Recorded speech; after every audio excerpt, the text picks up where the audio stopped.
Beritakanlah firman, siap sedialah baik atau tidak baik waktunya. Shalom, puji Tuhan, kemurahan Tuhan saja kita ada lagi pada perenungan firman Allah di hari ini. Nats firman Allah yang menjadi renungan kita bersama di hari ini saya ambil dari Efesus pasal 4 ayat 1 sampai dengan ayatnya yang ke-7.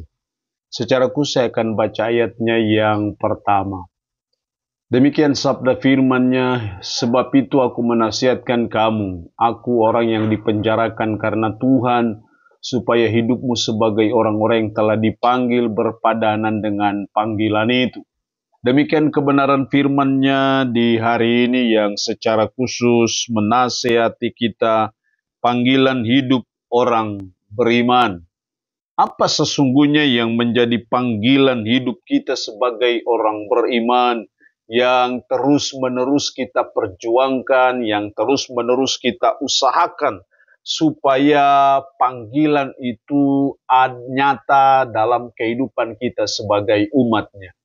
Makanya dalam ayat 1, Paulus menasihati jemaat yang ada di Efesus, sebab itu aku menasihatkan kamu, aku orang yang dipenjarakan karena Tuhan, supaya hidupmu sebagai orang-orang yang telah dipanggil berpadanan dengan panggilan itu.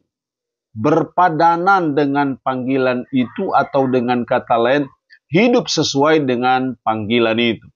Kemudian Paulus menjelaskan apa panggilan hidup orang beriman yang harus kita perjuangkan dalam hidup kita. Setidaknya ada 2 panggilan hidup orang beriman. Ayat 2, hendaklah kamu selalu rendah hati, lemah lembut dan sabar, tunjukkanlah kasihmu dalam hal saling membantu.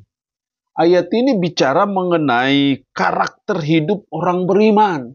Dan itulah panggilan hidup kita sebagai orang beriman, yaitu yang pertama adalah berkarakter yang baik.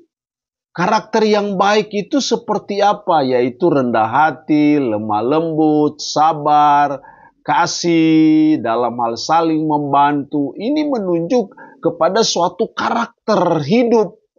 Dan ini panggilan kita, berkarakter yang baik.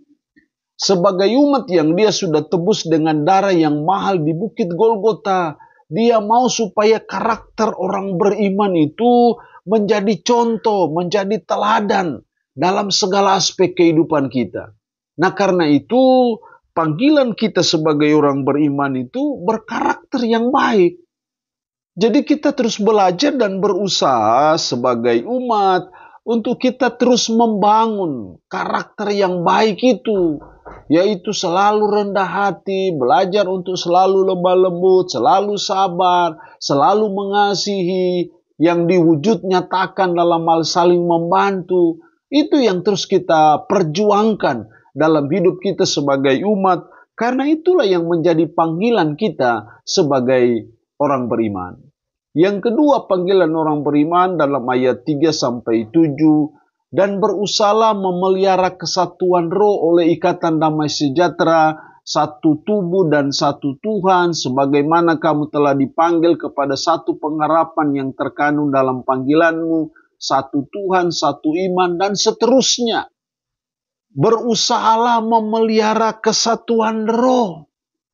Inilah panggilan hidup orang beriman yang kedua, yaitu memelihara kesatuan roh.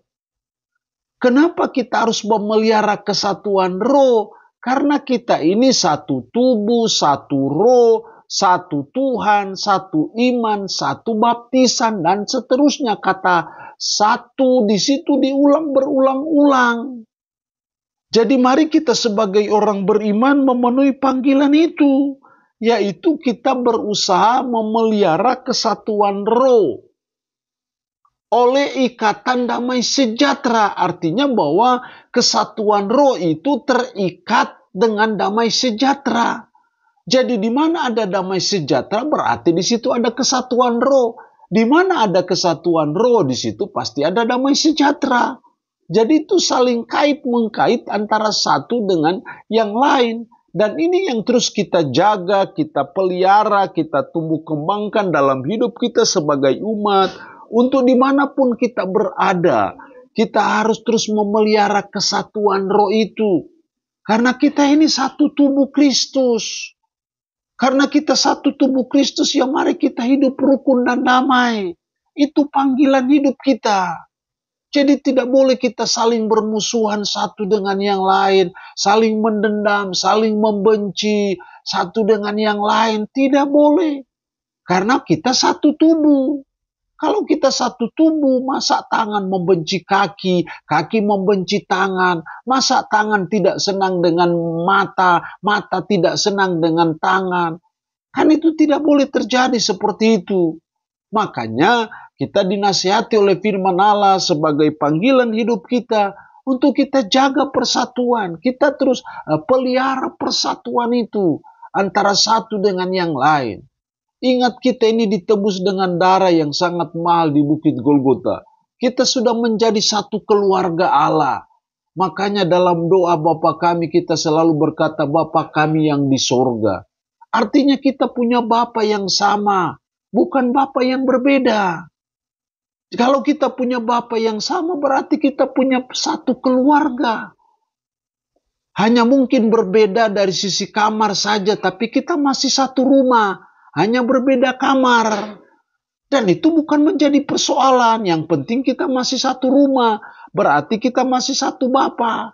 Karena kita masih satu Bapa, maka tidak bisa tidak. Panggilan hidup kita ini untuk memelihara kesatuan roh. Sehingga dimanapun kita ada, dimanapun kita pergi, dimanapun kita menunaikan segala tugas dan tanggung jawab kita, kita harus selalu menjadi agen-agen pembawa damai sejahtera. Bukan pembawa permusuhan, bukan membawa keributan antara satu dengan yang lain. Itu dijauhkan Tuhan dalam hidup kita. Karena itu panggilan hidup kita sebagai orang beriman. Allah yang punya firman ini memberkati kita dengan firman-Nya di hari ini. Amin. Mari kita berdoa. Kami bersyukur untuk firman-Mu hari ini. Mengingatkan kami akan panggilan hidup orang beriman. Tuhan, tolong kami untuk kami selalu membangun karakter yang baik. Tolong kami untuk kami terus membangun, memelihara kesatuan roh. Roh-Mu yang kudus tanamkan. Meteraikan firman dalam hati dan pikiran kami. Mampukan dan sanggupkan kami. Supaya kami bisa menjalani kehidupan ini berpadanan dengan firman-Mu. Berkat Tuhan bagi umat-Mu yang mendengarkannya, yang sakit, Tuhan Yesus jamah dan sembuhkan. Dalam nama Tuhan Yesus kami berdoa. Amin. Shalom. Tuhan berkati kita dengan firman-Nya di hari ini.